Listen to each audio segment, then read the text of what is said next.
Yehezkiel pasal 6. Nubuat melawan gunung-gunung Israel. Kemudian datanglah firman Tuhan kepadaku. Hai anak manusia, tujukanlah mukamu ke gunung-gunung Israel, dan bernubuatlah melawan mereka.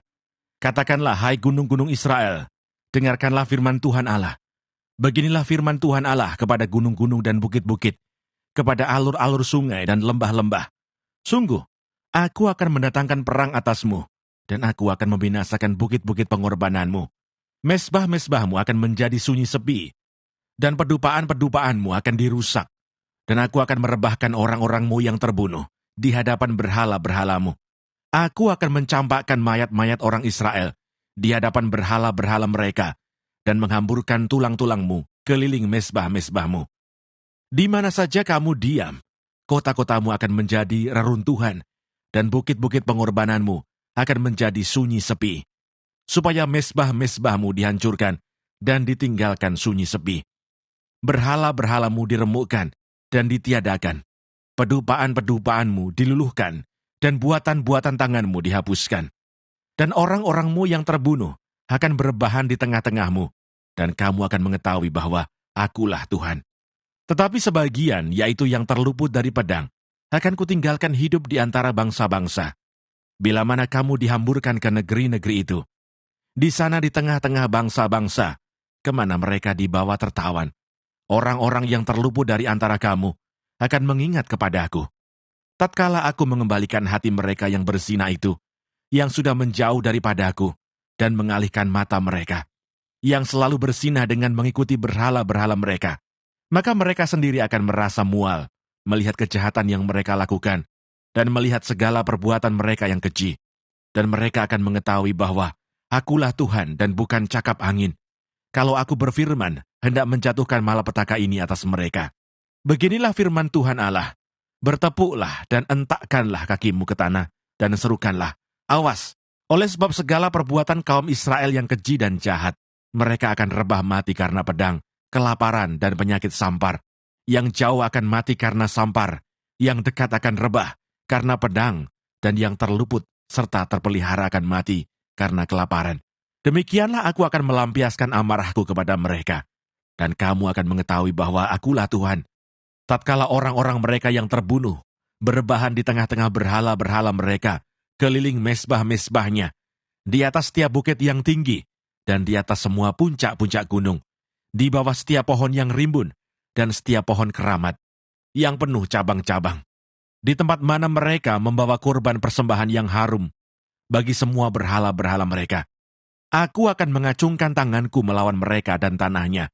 Di mana saja mereka diam, akan kubuat menjadi musnah dan sunyi sepi, mulai dari padang gurun sampai ke Riblah, dan mereka akan mengetahui bahwa akulah Tuhan. Yehezkiel pasal 7. Kesudahan Yerusalem tiba. Kemudian datanglah firman Tuhan kepada aku. Engkau anak manusia, katakanlah, beginilah firman Tuhan Allah kepada tanah Israel. Berakhirlah keempat penjuru tanah itu. Kini kesudahanmu tiba, dan aku akan mencurahkan murkaku atasmu, dan aku akan menghakimi engkau selaras dengan tingkah lakumu, dan aku akan membalaskan kepadamu segala perbuatanmu yang keji. Aku tidak akan merasa sayang kepadamu, dan tidak akan kenal belas kasihan, tetapi aku akan membalaskan kepadamu selaras dengan tingkah lakumu, dan perbuatan-perbuatanmu yang keji akan tertimpa atasmu. Maka kamu akan mengetahui bahwa akulah Tuhan. Beginilah firman Tuhan Allah. Lihat, bencana demi bencana akan datang. Kesudahan datang, kesudahanmu tiba. Seakan-akan ia terbangun melawan engkau. Lihat datangnya. Malapetaka datang atasmu, hai penduduk negeri. Waktunya datang, saatnya tiba. Hari huru-hara, bukan tembik sorak di atas gunung-gunung.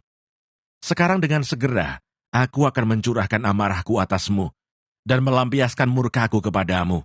Aku akan menghakimi engkau selaras dengan tingkah lakumu, dan membalaskan kepadamu segala perbuatan-perbuatanmu yang keji. Aku tidak akan merasa sayang dan tidak akan kenal belas kasihan. Selaras dengan tingkah lakumu, akan kubalaskan kepadamu, dan perbuatan-perbuatanmu yang keji akan tertimpa atasmu. Maka kamu akan mengetahui bahwa aku Tuhanlah yang memusnahkan. Lihat, harinya sungguh datang, Malapetaka akan menimpa, kelaliman bertunas, keangkuhan bertaruk, kekerasan bersimaharajalillah yang menjadi penopang segala kejahatan. Tidak ada dari mereka yang tertinggal, baik dari kelimpahan mereka, maupun dari kemewahannya. Kemolekannya pun akan terhapus. Waktunya datang, harinya mendekat. Biarlah si pembeli jangan bergembira, dan biarlah si penjual jangan berduka cita, karena kehangatan murka tertimpa atas segala kegemparan mereka. Sebab si penjual tidak akan kembali kepada jualannya, kalaupun mereka masih di tengah-tengah orang hidup, karena kehangatan murka tertimpa atas segala kegemparan mereka, dan tidak dapat ditahan lagi, dan seorang pun tidak dapat mempertahankan hidupnya oleh karena kesalahannya. Tiuplah sangkakala, dan sediakanlah segala sesuatu. Tetapi seorang pun tidak maju berperang, sebab kehangatan murkaku tertimpa atas segala kegemparan mereka. Pedang ada di luar kota, sampar dan kelaparan ada di dalam. Barang siapa yang di luar kota akan mati karena pedang, dan barang siapa yang di dalam kota akan binasa oleh kelaparan dan sampar.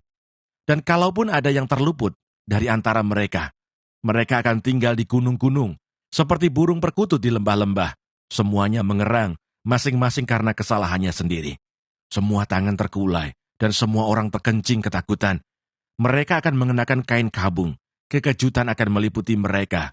Semuanya akan kehilangan muka, dan semua kepala akan digundul sebagai tanda perkabungan.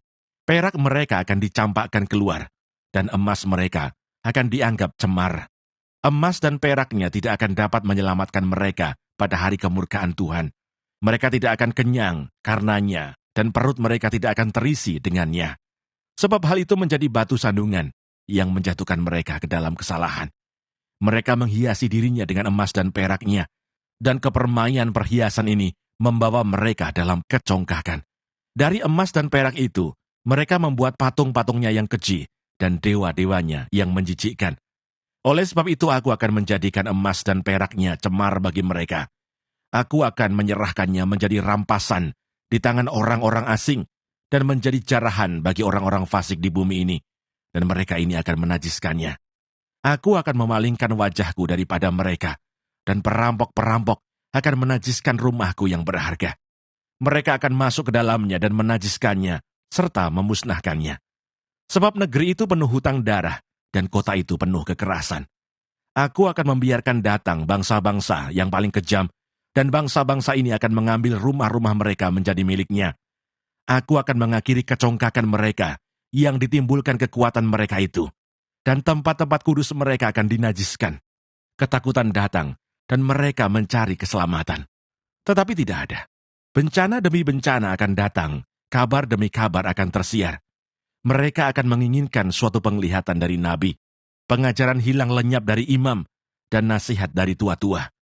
Raja akan berkabung, dan pemimpin akan diliputi kekagetan, dan tangan seluruh penduduk negeri itu menjadi lemas ketakutan.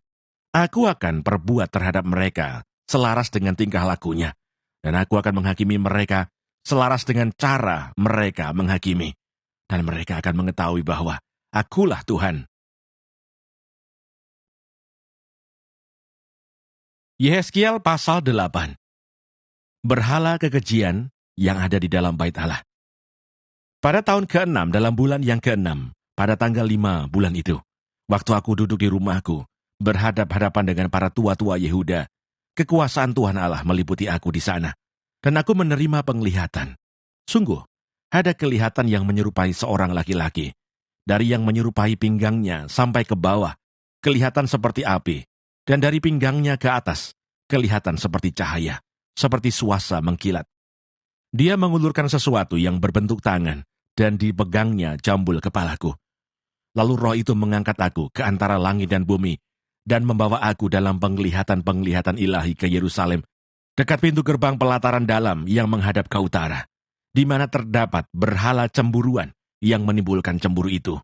Lihat, di sana tampak kemuliaan Allah Israel, seperti penglihatan yang kulihat di lembah itu. Firman-Nya kepadaku, "Hai anak manusia, lihatlah ke utara."